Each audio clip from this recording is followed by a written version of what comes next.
यह कहानी एक डरावने और रहस्यमय माहौल से शुरू होती है। एक अंधेरे कमरे में एक औरत को बांध कर रखा गया है और वो दर्द से चीख रही है क्योंकि वो बच्चे को जन्म दे रही है। दर्दनाक मिनटों के बाद एक भयानक और विकृत बच्चा पैदा होता है। बच्चा जिंदा है, लेकिन तभी एक रहस्यमय आदमी उस औरत को बेरहमी से मार देता है। अब कहानी हमें 2 साल पीछे ले जाती है, जब एक आम फैमिली रेगिस्तान से गुजर रही थी और गलती से सेक्टर 16 नाम की एक मिलिट्री जगह में पहुंच गई। अगले ही दिन उस परिवार के आधे लोग मारे गए। इसके बाद अमेरिकी सेना ने उस इलाके में गुमशुदा लोगों की तलाश के लिए एक टीम भेजी। अब वर्तमान में सेना ने उसी जगह पर एक निगरानी सिस्टम लगाने का आदेश दिया है, लेकिन असली वजहें अब भी सीक्रेट हैं।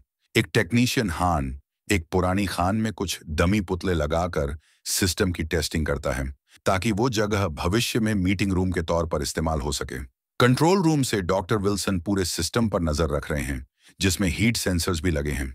विल्सन को कुछ कनेक्शन में परेशानी दिखती है और तभी स्क्रीन पर कुछ अजीब सा मूवमेंट नजर आता है, पर इससे पहले कि वो कुछ समझ पाते, स्क्रीन बंद हो जाती है।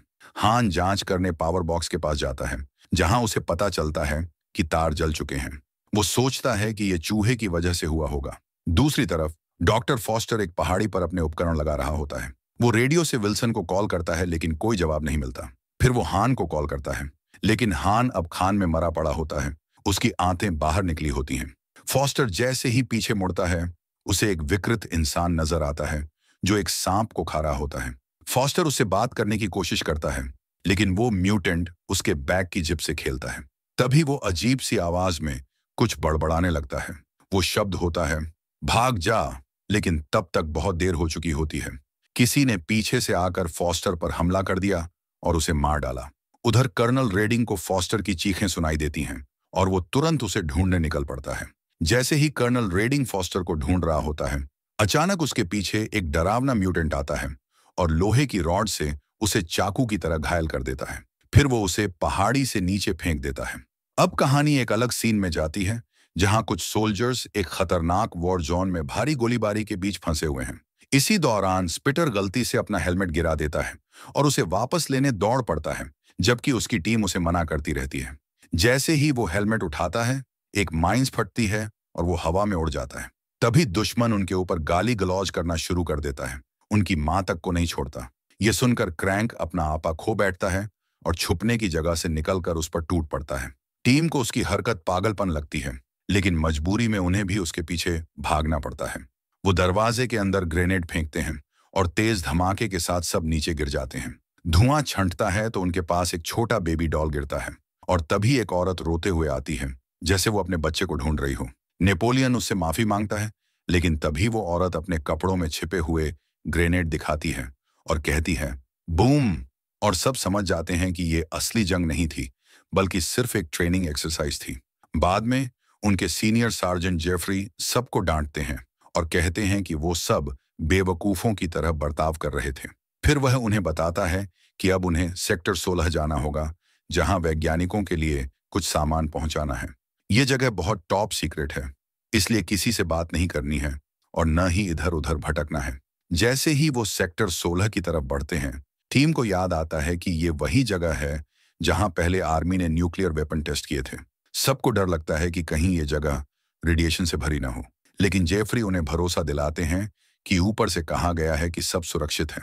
सफर के दौरान सोल्जर्स एक दूसरे को चिढ़ाते रहते हैं और बात इतनी बढ़ जाती है कि क्रैंक गुस्से में किसी को ट्रक से नीचे फेंकने ही वाला होता है। तभी बाकी लोग उसे शांत करते हैं। आखिरकार जब वो वैज्ञानिकों के कैंप में पहुंचते हैं, तो वहां कोई भी नहीं होता। वो रेडियो से संपर्क करने की कोशिश करते हैं, लेकिन कोई जवाब नहीं मिलता। पर उन्हें ये अंदाजा नहीं होता कि कोई छुपकर चट्टानों के पीछे से उन्हें देख रहा है। इसी बीच क्रैंक खान का दरवाजा खोलता है और अचानक वहां से चमगादड़ों का झुंड उड़कर निकलता है, जिससे वो डर कर पीछे हट जाता है। टीम जब कैंप में चारों ओर जांच कर रही होती है, तभी उन्हें एक सैटेलाइट फोन मिलता है, लेकिन वो पूरी तरह से तोड़ा हुआ होता है। तभी ट्रक के रेडियो पर एक आवाज आती है। एक आदमी मदद की गुहार लगा रहा होता है। वो कहता है कि वो पहाड़ी पर है, लेकिन कुछ और बताने से पहले ही उसका सिग्नल कट जाता है। उसी वक्त पहाड़ी पर एक चमकती हुई मिरर सिग्नल नजर आती है। जेफरी तुरंत घोषणा करता है कि अब वो एक रेस्क्यू मिशन पर जा रहे हैं, लेकिन नेपोलियन इस फैसले से सहमत नहीं होता। वो कहता है कि बिना बेस से संपर्क किए निकलना सही नहीं होगा। जेफरी गुस्से में आकर उसे टॉयलेट की रखवाली करने की सजा देता है, वो भी एक पैर पर खड़े होकर। टीम के निकलते वक्त जेफरी देखता है कि एम्बर किसी से फ्लर्ट कर रही है, तो वो उसे भी वहीं रुकने को कहता है और रेडियो से संपर्क करते रहने का आदेश देता है। एम्बर जैसे ही रेडियो पर ध्यान देती है, उसे किसी की हेलो सुनाई देती है, लेकिन उसके बाद कुछ नहीं। उधर जब टीम पहाड़ी की ओर बढ़ती है, तो मिकी गलती से एक छुपे हुए गड्ढे में गिर जाता है। बाकी सोल्जर्स उसे जल्दी से बाहर खींच लेते हैं। जब वो एक पत्थर अंदर फेंकते हैं, तो उन्हें एहसास होता है कि गड्ढा या तो 100 मीटर गहरा है या 100 साल पुराना।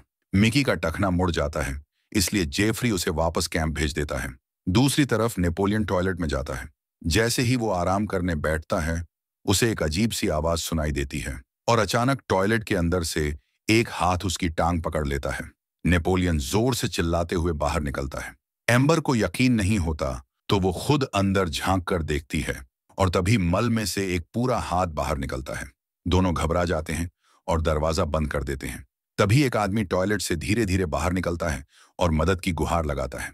जब सोल्जर्स उसे बाहर निकालते हैं, तो पता चलता है कि वो डॉक्टर विल्सन है।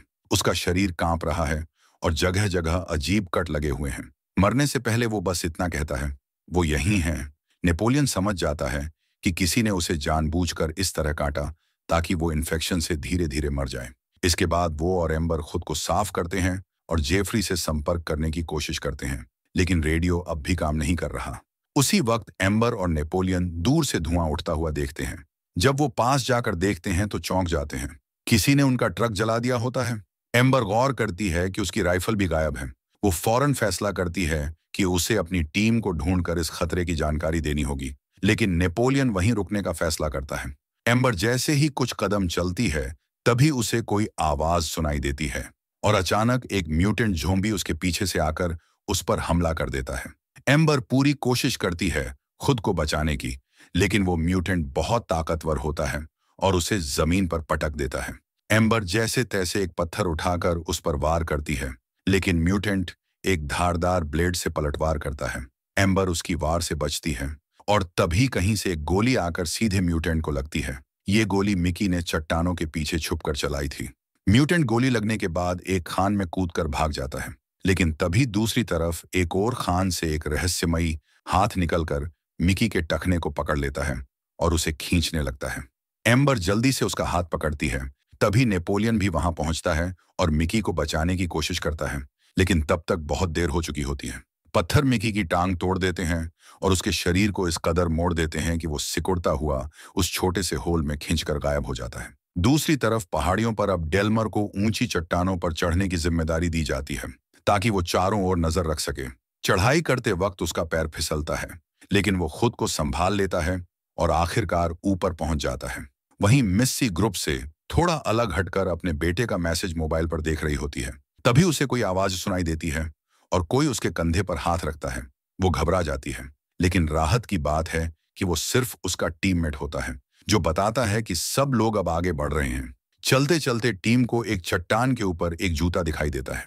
पास जाकर देखते हैं तो वहां फॉस्टर की लाश पड़ी होती है और उसका वॉलेट उसकी सिर की चोट में फंसा हुआ होता है। अब सब डरने लगते हैं कि जरूर कोई दुश्मन यहाँ घूम रहा है। स्पिटर कैंप से संपर्क करने की कोशिश करता है, लेकिन कोई जवाब नहीं आता। कई बार कोशिश करने के बाद रीडिंग की आवाज सुनाई देती है, लेकिन वो बस एक ही लाइन कहता है और फिर रेडियो कट जाता है। मिस्सी को शक होता है कि जो रेडियो कॉल उन्होंने अभी सुनी, वो पिछली कॉल से बिल्कुल अलग लग रही थी। शायद कोई दूसरा ही था जो खुद को रीडिंग बता रहा था। टीम अब भी पहाड़ियों के बीच से गुजर रही होती है, जब चारों तरफ से अजीब सी खड़खड़ाहट और हलचलें सुनाई देती हैं। तभी एक विकृत म्यूटेंट अचानक झाड़ियों से निकलकर स्पिटर पर हमला करता है, लेकिन वो उसके बैग को ही निशाना बना पाता है। डर के मारे स्पिटर तुरंत गोलियां चलाने लगता है। म्यूटेंट ऊपर पहाड़ी की चोटी पर भाग जाता है, लेकिन इसी घबराहट में स्पिटर बिना सोचे समझे गोलियां बरसाता है और गलती से अपने ही लीडर जेफरी को गोली मार देता है। टीम दौड़कर जेफरी की मदद करने की कोशिश करती है, लेकिन वो ज्यादा खून बहने से वहीं दम तोड़ देता है। तभी एम्बर और नेपोलियन वहां पहुंचते हैं और सबको मिकी की मौत के बारे में बताते हैं। सबका मन पूरी तरह टूट जाता है। अब टीम जेफरी के शरीर को कंबल में लपेटकर नीचे लाने का फैसला करती है।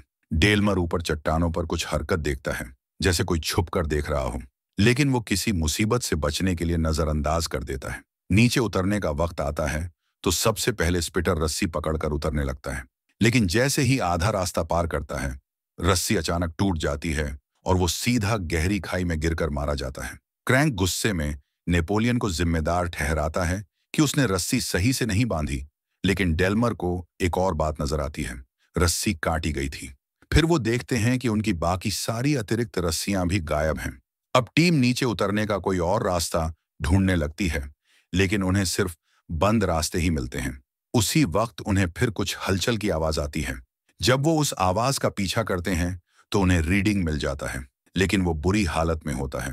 टीम उसके जख्मों की देखभाल करने की कोशिश करती है, लेकिन रीडिंग अचानक हंसने लगता है और फिर एक डरावनी बात बताता है। वो कहता है कि इन खानों के अंदर कुछ लोग अब भी जिंदा हैं, जो पहले इंसान थे, लेकिन पुराने रेडियो एक्टिव टेस्टिंग की वजह से अब म्यूटेंट बन चुके हैं। ये म्यूटेंट मर्दों को मार देते हैं, लेकिन औरतों को बच्चा पैदा करने के लिए जिंदा रखते हैं। टीम उससे पूछती है कि अब उन्हें यहाँ से कैसे निकलना है, लेकिन वो इसका जवाब नहीं देता, बल्कि खुद को गोली मारकर अपनी जान ले लेता है। कुछ देर बाद मिस्सी चुपचाप एम्बर के पास बैठती है और अपने बेटे का एक वीडियो दिखाती है। तभी एक म्यूटेंट चुपके से पीछे आ जाता है। मिस्सी फौरन चिल्लाती है और बाकी लड़के बिना देर किए म्यूटेंट पर गोलियां बरसाकर उसे वहीं ढेर कर देते हैं। थोड़ी देर बाद मिस्सी एक चट्टान के पीछे जाती है ताकि खुद को हल्का कर सके, लेकिन उसे पता ही नहीं चलता कि ठीक पीछे एक म्यूटेंट मौजूद है। उसकी चमड़ी बिल्कुल चट्टान जैसी है, इसलिए वो दिखाई ही नहीं देता। मिस्सी की तेज चीख सुनकर बाकी टीम चौंक जाती है और उसकी मदद के लिए दौड़ पड़ती है। वो सब देखते हैं कि म्यूटेंट उसे उठाकर खदान के अंदर ले जा रहा है। टीम बिना वक्त गंवाए उसी रास्ते पर अंदर घुस जाती है, लेकिन इसी बीच स्टंप को लगता है कि ये बहुत खतरनाक है। वो बाकी टीम को छोड़कर बाहर निकलता है और वादा करता है कि वो मदद लेकर जल्दी लौटेगा। टीम अब खदान के अंदर और गहराई तक जाती है, बिना इस बात को जाने कि कोई उन्हें अंधेरे में छुपकर देख रहा है। आगे जाकर उन्हें एक बंद रास्ता मिलता है और जमीन पर मिस्सी का गिरा हुआ फोन दिखाई देता है। टॉर्च की रोशनी से देखने पर उन्हें कुछ मेटल शीट्स दिखती हैं, जो एक रास्ते को ढक रही होती हैं। डेल्मर उन मेटल प्लेट्स के पास जाकर चट्टानों को नीचे गिराकर एक नीचे की सुरंग खोल देता है, और जब उसे लगता है कि रास्ता सेफ है, तो बाकी सभी लोग भी फिसलते हुए नीचे चले जाते हैं। उधर दूसरी ओर स्टंप पहाड़ी से नीचे उतर रहा होता है। तभी उसे किसी की आवाजें सुनाई देती हैं। चट्टानों के गिरने की आवाजें आती हैं, जिससे वो और घबरा जाता है। फिर भी बिना रस्सी के वो धीरे धीरे उतरने लगता है। रास्ते में एक सुरंग की दीवार दिखाई देती है, जिससे वो अपने साथियों को आवाज देता है, लेकिन कोई जवाब नहीं आता। जैसे ही वो लौटने की कोशिश करता है, एक डरावना म्यूटेंट सुरंग से बाहर आता है और स्टंप का हाथ काट देता है, जिससे वो नीचे गिरकर जान गंवा देता है। उधर खदान के अंदर टीम अब एक ठंडी हवा के बहाव का पीछा करती है और एक दीवार में बनी सुराख से बाहर झांकती है। वहां उन्हें अपने मरे हुए साथियों की लाशें दिखती हैं। उन्हें समझ आ जाता है कि म्यूटेंट ने यहीं पर रस्सी काटी थी। आगे जाने पर एक और सुरंग मिलती है, लेकिन यह पूरी तरह पानी से भरी होती है, इसलिए जमीन दिखाई नहीं देती। एम्बर अब हालात की गंभीरता को समझते हुए एक आखिरी गोली अपने पास छुपा लेती है, ताकि अगर हालात और बिगड़े तो खुद को खत्म कर सके। चलते चलते एम्बर का पैर अचानक एक गड्ढे में पड़ जाता है और वो नीचे गिरने लगती है। नेपोलियन उसे पकड़ने की कोशिश करता है, लेकिन खुद भी उसके साथ नीचे गिर जाता है। गड्ढे के नीचे से पानी बहकर निकल जाता है और ऊपर से क्रैंक और डेल्मर नीचे झांक कर देखते हैं कि दोनों ठीक हैं या नहीं। अब उनके पास कोई और रास्ता नहीं बचता। उन्हें दो अलग अलग टीमों में बंटकर आगे बढ़ना पड़ता है। नीचे वहीं एक म्यूटेंट मिस्सी को पकड़े हुए छुपा होता है, लेकिन जब बाकी लोग आते हैं तो वो दिखाई दिए बिना पीछे हट जाता है। दूसरी तरफ डेल्मर और क्रैंक एक और गड्ढे से आगे बढ़ने की कोशिश करते हैं। क्रैंक पहले छलांग लगाता है, लेकिन मुश्किल से सामने वाले किनारे को पकड़ पाता है। जैसे ही उसका हाथ फिसलने लगता है, डेल्मर भी छलांग मारता है और इस बार वो सही तरीके से लैंड करता है। फिर वो क्रैंक को खींचकर ऊपर ले आता है। अब उस तरफ एक लकड़ी की बीम होती है, जिससे दोनों नीचे की ओर धीरे धीरे उतर जाते हैं। नीचे एक पुरानी धूल से भरी जगह पर म्यूटेंट मिस्सी को जमीन पर पटकता है और अजीब तरह से कहता है, मुझे तुझसे बच्चा चाहिए। मिस्सी गुस्से में उसके चेहरे पर थूक देती है। इससे म्यूटेंट भड़क जाता है और उसे बुरी गालियां देकर बिस्तर पर पटक देता है। मिस्सी खुद को बचाने की कोशिश करती है, लेकिन म्यूटेंट उसका खून छकते हुए कहता है, मीठा है। इसके बाद वो जबरन उसका मुंह खोलकर अपनी जीभ अंदर डाल देता है, लेकिन बहादुर मिस्सी उसे जोर से लात मारती है। मौका मिलते ही मिस्सी वहां से भागने की कोशिश करती है, लेकिन तभी एक और बड़ा और डरावना म्यूटेंट दरवाजे पर आकर उसे नीचे गिरा देता है। पहला म्यूटेंट डर कर वहां से भाग जाता है। अब वो बड़ा म्यूटेंट मिस्सी की ओर बढ़ता है और जबरदस्ती करने की कोशिश करता है। मिस्सी की चीखें सुनकर डेल्मर और क्रैंक उसका नाम लेकर उसे ढूंढने लगते हैं। इस पर वो म्यूटेंट जोर से दहाड़ता है और दरवाजा बंद करके फिर से मिस्सी की तरफ बढ़ता है। वहीं दूसरी ओर नेपोलियन और एम्बर को जमीन पर स्टंप का हेडबैंड मिलता है और तभी उसके कटे हुए हाथ की लाश उनके पास गिर जाती है। एक म्यूटेंट छुपकर उन पर हमला करने की फिराक में होता है। नेपोलियन तुरंत गोलियां चलाता है, लेकिन एक भी निशाने पर नहीं लगती और उसकी बंदूक खाली हो जाती है। अब म्यूटेंट उन पर टूट पड़ता है। एम्बर उसका सिर पकड़कर उसकी एक आंख फोड़ देती है। म्यूटेंट उसे गला घोंटने की कोशिश करता है, लेकिन नेपोलियन एक बड़ा पत्थर उठाकर उसके सिर पर तब तक मारता है जब तक वो मर नहीं जाता। लेकिन तभी एक अंधा म्यूटेंट सुरंग में आ जाता है और उनकी गंध पहचान कर उनकी ओर बढ़ने लगता है। एम्बर और नेपोलियन धीरे धीरे पीछे हटते हैं और अचानक दोनों एक ढकी हुई जगह में नीचे गिर जाते हैं। गिरने के बाद उन्हें हैरानी होती है जब एक अलग तरह का म्यूटेंट वहां आता है और उस जगह का दरवाजा बंद करके कहता है, तुम लोग अब सुरक्षित हो। उधर जैसे ही क्रैंक और डेल्मर टनल में पहुंचते हैं, उनकी आवाज सुनते ही एक अंधा म्यूटेंट गोलियां चला देता है। डेल्मर घायल हो जाता है, लेकिन क्रैंक फुर्ती से जवाबी हमला करके उसे मार देता है। अब दोनों के पास गोलियां नहीं बची होती। तभी नेपोलियन उन्हें हैच खोलकर अंदर बुला लेता है। वहां एक अजीब म्यूटेंट आता है और उन्हें एक छुपे रास्ते से एक डरावने कमरे तक ले जाता है। उस कमरे में लाशों के टुकड़े, मरे हुए लोगों का सामान और इंसानी अंग होते हैं। एम्बर को वहां मिकी की बॉडी दिखती है और वो चीख उठती है। वहीं डेल्मर दम तोड़ देता है। अब टीम डेल्मर के शव को घसीटते हुए आगे बढ़ती है। म्यूटेंट उन्हें बाहर ले जाने की कोशिश करता है, लेकिन बाहर का दरवाजा जाम होता है। एम्बर मिस्सी को ढूंढने वापस जाना चाहती है, लेकिन क्रैंक मानता है कि वो मर चुकी होगी। तभी उसे लकड़ी के दरवाजे के पीछे डायनामाइट मिलते हैं। म्यूटेंट चेतावनी देता है कि उन्हें छूना मत, लेकिन क्रैंक मानता नहीं और जैसे ही डायनामाइट निकालता है, वायर खिंच जाती है और जोरदार धमाका होता है। नेपोलियन और एम्बर मलबे में दब जाते हैं। जब वे बाहर आते हैं तो देखते हैं कि क्रैंक मर चुका है। उधर मिस्सी को एक बड़ा म्यूटेंट बेड से बांध रहा होता है।